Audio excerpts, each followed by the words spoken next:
c'est le cœur. Bon, une classe de 2000 personnes, c'est jamais arrivé. C'est le cœur. Et quand on dit le cœur, vous savez, on ne parle pas du cœur qui est ici, dans la poitrine. On parle de quelque chose qui est invisible. Eh bien, ce cœur que Allah a mis dans chaque être humain, petit et grand, il a besoin de se nourrir également. Et Allah Azza wa Jalla lui donne aussi la nourriture.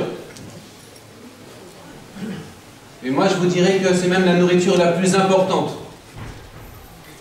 Parce qu'il ne suffit pas de manger pour pouvoir vraiment vivre. On a besoin d'une autre nourriture pour vraiment être des êtres humains. Ne pas être comme les animaux. Cette nourriture qui est pour le cœur, c'est la connaissance.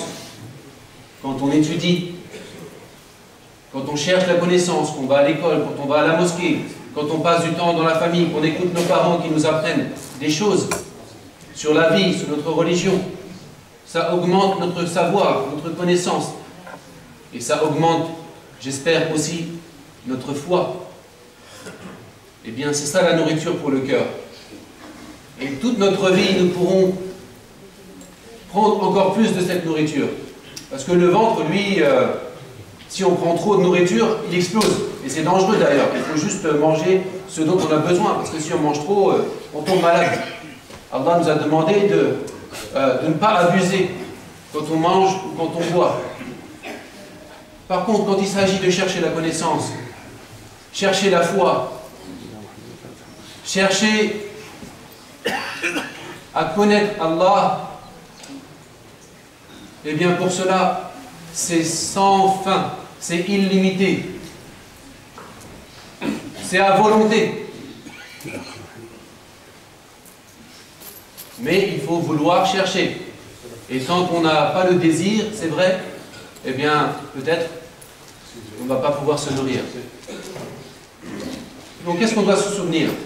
Allah, si vous voulez, on peut dire, il est nourricier. En français, on peut dire comme ça, nourricier. Il donne la nourriture. Et il y a deux genres de nourriture. Il y a la nourriture pour le corps, la boisson, les aliments.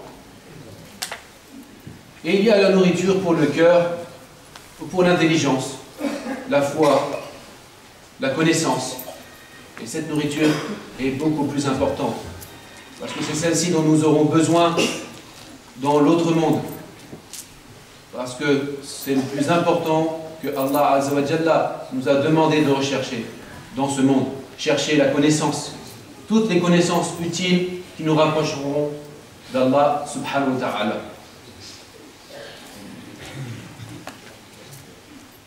Maintenant, quand on a dit ça, parfois on oublie que la nourriture pour notre corps, elle est aussi très importante parce que, non seulement elle nous maintient en santé, mais surtout parce que c'est Allah qui nous la donne.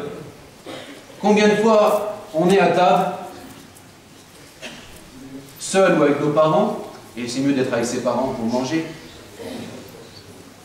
Combien de fois on est à table et on oublie, on se jette sur la nourriture. On a faim, on se jette sur la nourriture, et qu'est-ce qu'on oublie?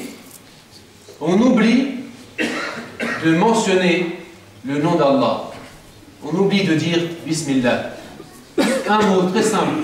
Mais ce mot-là, en fait, c'est pas simplement pour que la langue, elle parle, c'est pour que on s'assoie, on réfléchisse, on remercie Allah. Et on se souvient que c'est lui qui nous a donné cette nourriture. C'est vrai, elle nous est arrivé par des voies qu'on connaît. Nos parents ont travaillé. Avec leur argent, ils ont acheté la nourriture. Mais c'est Allah qui a permis cette nourriture de nous arriver sur cette table. Il faut s'en souvenir, c'est lui qui nous a nourris. Au début et à la fin. Au début, quand on dit Bismillah, ça veut dire que lorsqu'on mange, ce n'est pas simplement pour remplir l'estomac, mais c'est pour se souvenir d'Allah et se souvenir que c'est lui qui nous l'a fait parvenir. Et c'est pour manger avec sa permission. Car tant que nous n'avons pas sa permission, nous ne pouvons pas manger.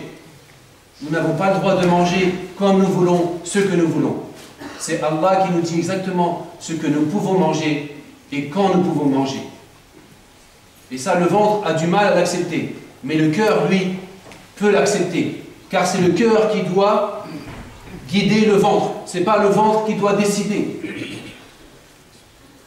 Il ne faut pas se laisser guider par notre ventre.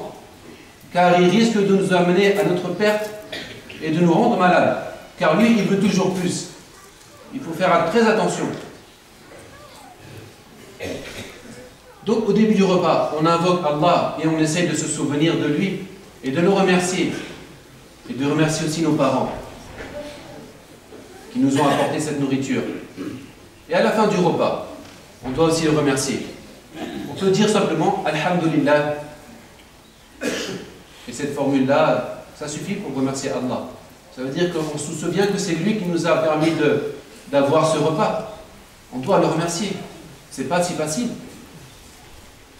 Il y a même une autre, si vous voulez, une autre invocation qui nous a été enseignée par notre prophète, sallallahu alayhi wa sallam, et qui est très belle parce qu'elle nous apprend d'autres choses.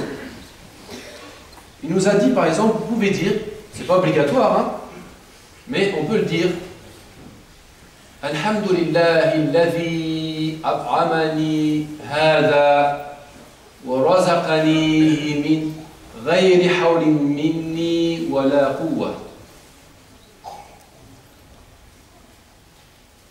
Louange à Allah. Louange, ça veut dire grand merci. C'est plus grand que merci. Grand merci à toi, Allah, qui nous a donné cette nourriture, qui nous a nourris avec cette nourriture, et qui nous a fait parvenir cette nourriture sans aucun effort de notre part. Sans aucun effort de notre part. Car c'est grâce à lui que nous avons pu nous manger. C'est grâce à lui, en réalité, que nous avons pu manger. C'est ça que ça veut dire, cette invocation que l'on récite à la fin. Donc on remercie non seulement Allah, mais on se souvient et on se rappelle qu'à chaque fois qu'on mange, on le remercie. Et à chaque fois qu'on mange, on sait que c'est grâce à Allah. Car si Allah ne nous avait pas nourris, nous serions restés affamés. Le prophète Ibrahim, alayhi salam, c'est ce qu'il a dit lui aussi. Lui, il disait directement, c'est Allah qui me nourrit, c'est Allah qui me donne à boire, c'est Allah qui me guérit lorsque je suis malade. Le prophète Ibrahim et tous les prophètes, vous savez, et notre bien-aimé prophète sallallahu alayhi wa sallam, quand ils mangeaient, ils pensaient tout de suite que c'est Allah qui est en train de leur donner à manger. Ils ne pensaient pas au fait que, voilà, ils sont allés faire les courses, on leur a apporté, on leur a offert un repas. Bien sûr, ils savaient qu'il y avait ça aussi. Mais pour eux, ça voulait dire que Allah directement avait fait parvenir les choses. Parce que sinon, on oublie. Si on oublie que c'est Allah, eh bien, c'est facile. On va croire que c'est grâce à un tel que l'on mange. Et peut-être, mes frères et sœurs, et mes chers enfants, vous avez appris cette sourate à Quraysh, dans laquelle on dit la même chose. Bismillahirrahmanirrahim. لإيلاف قريش إيلافهم رحلة الشتاء والصيف فليعبدوا رب هذا البيت الذي أطعمهم من جوع وآمنهم من خوف. Allah s'adresse aux gens de Quraysh, la tribu d'où venait le prophète sallallahu alayhi wa sallam. Et parmi ceux-là, beaucoup ne croyaient pas à l'islam. Allah leur parle et leur dit, regardez, vous qui habitez à la Mecque, ils habitaient à la Mecque. Vous vous rendez compte la chance qu'ils avaient, ils habitaient à la Mecque. Ils voyaient la Kaaba, mais ils ne croyaient pas en Allah unique. Ils croyaient à d'autres dieux. Et Allah s'adresse à eux et il leur dit,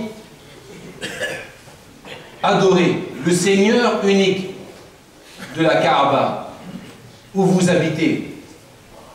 C'est lui qui vous a donné à manger lorsque vous avez faim et c'est lui qui vous a protégé lorsque vous aviez peur. Il le dit aux gens de Quraysh qui ont oublié et qui n'y croyaient plus ou croyaient pas. Est-ce que nous allons, nous, ne pas écouter cette parole? car nous aussi nous risquons d'oublier que c'est Allah qui nous nourrit et que c'est Allah qui nous protège. Car si nous n'avons pas faim et si nous n'avons pas peur, c'est grâce à lui, subhanahu wa ta'ala. Rappelez-vous, encore une fois, cette importance de la nourriture. Dans la nourriture, il y a un grand bienfait et il y a aussi un danger. Le bienfait, on en a parlé, c'est quoi? C'est que c'est Allah qui nous donne cette nourriture, c'est grâce à lui, on peut se souvenir de lui, on peut le remercier et il sera satisfait de nous si nous le remercions lorsque nous mangeons et nous buvons. Et l'autre danger, c'est quoi? Le danger, c'est pas la nourriture en tant que telle, bien sûr, c'est l'excès, c'est la gourmandise, c'est vouloir toujours manger plus, penser qu'à manger, et surtout ne penser qu'au ventre, oublier l'autre nourriture, la nourriture du cœur. Regardez, chaque mois, chaque année, pendant un mois, le mois de Ramadan, on nous a dit, apprenez à manger différemment, apprenez à limiter votre nourriture. Pendant une journée, arrêtez de manger, arrêtez de boire. Vous voyez, vous pouvez vous en passer, c'est pas si difficile. On peut y arriver, et vous aussi, vous allez y arriver petit à petit, Inch'Allah.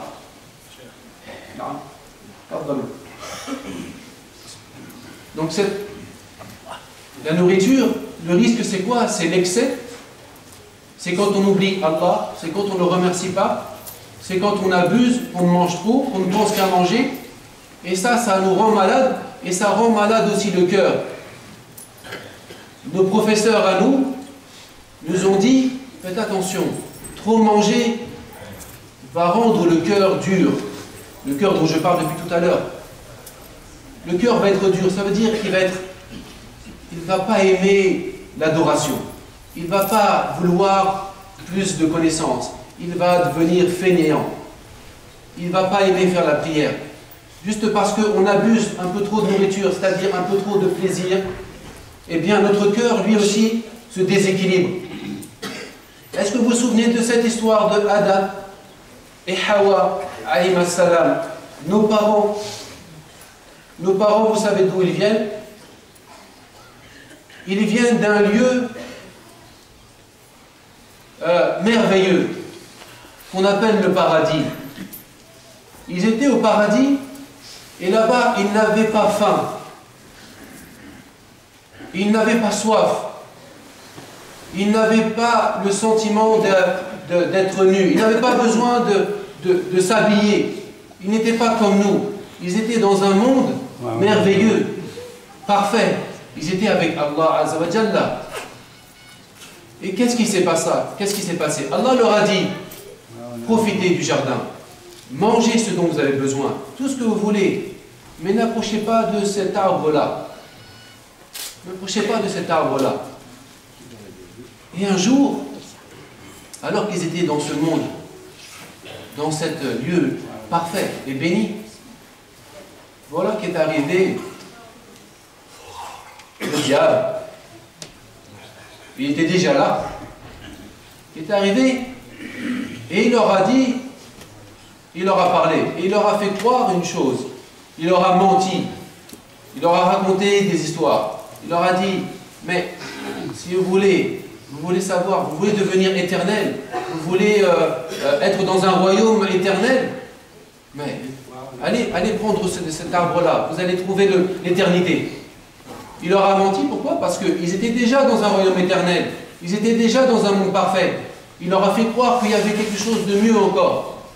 Et il les a poussés à manger. Vous voyez comment ça a commencé, les problèmes? Ils ont mangé, c'est-à-dire qu'ils ont eu un moment de faiblesse, que Iblis, c'est le nom du diable, A'udhu billahi minash shaitanir rajim, qu'Allah nous protège tous du diable, il les a tentés, c'est-à-dire qu'il les a poussés par ce biais-là, par la nourriture. Et lorsqu'ils ont mangé, tout s'est transformé. Leur monde s'est transformé. Allah les a chassés du paradis. Ils étaient dans un monde parfait. Ils étaient avec Allah. au paradis, et lorsqu'ils ont désobéi, lorsqu'ils ont écouté le diable, et lorsqu'ils ont mangé de cet arbre, ils sont sortis du paradis. Mais heureusement, alhamdulillah, Adam et Ève, Adam et Hawa, ont demandé pardon. Ils ont reconnu leur faute. Ils ont demandé pardon et Allah a accepté leur pardon. Parce que Allah accepte toujours le pardon de ceux qui sont sincères. Il leur a accordé le pardon. Il leur a pardonné. Et il a dit ensuite, allez-y. Et maintenant, quiconque suit mes messages que je vais envoyer, celui-ci sera bien guidé. Et celui-ci sera sauvé. Vous voyez, ça a commencé avec ça. Ça a commencé avec la nourriture. Une histoire de nourriture.